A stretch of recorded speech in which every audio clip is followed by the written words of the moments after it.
I never meant it. There was loads of conspiracy theories before it came out. Was he had Down syndrome? Was he autistic? Was he learning disabled? And I didn't. It was never meant to be any of those. He was just a childlike nerd. He's the sort of best parts of all of us, and sweet and innocent. And he had no filter, and that was the idea of it, right? Just this sweet. And it's odd because when it went out, I said no, he's not, and he isn't, right? But then I started getting letters from people whose family members have learned disabled or autism, and he became a pin-up boy. They were saying we love him as a positive role model, and I couldn't really change my mind. I had to say, well, you know, he's not meant to be, but he is meant to be different, and so if you identify with him, that's great. Yeah. And he is meant to be different. I think all my characters are meant to be different. There's some way they're outsiders, and I think that's fundamental in comedy. We try jokes, certainly jokes. We try and undermine societal norms.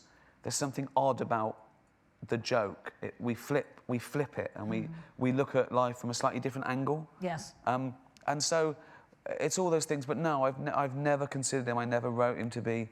And any disabled characters I've ever had in The Office or extras, I've always got an actor with that condition to play the role as well. So, but did you base it on any particular person you know? No, it was sort of based on.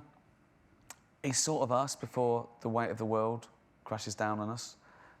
It's sort of anti-cynicism. He just says things he likes. I wanted a sweet role model. Yeah. And the body language, which he's a bit, you know, he's a bit. This will sound odd from an atheist, but he's a bit Christ-like. That, you know, he forgives. You know, he's tolerant.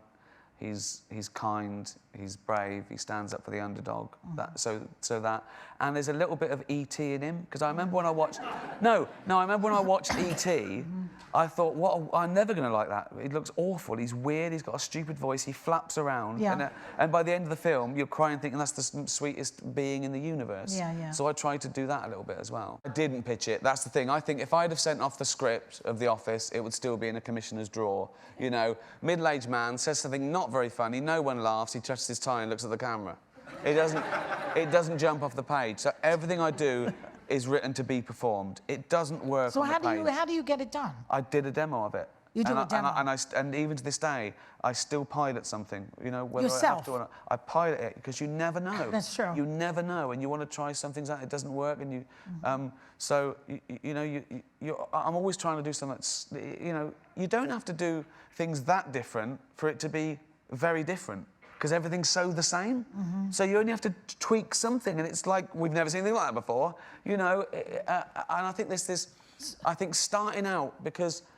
You know, I'm the same. I can't read a script and tell if it's good or not. People send me a script, they go, what do you think? I go, I don't know, it depends. Right. Yeah. Who's in it? Who's directing it? Right. How is it acted? How long is it going to be? What's the tone? You know, it depends.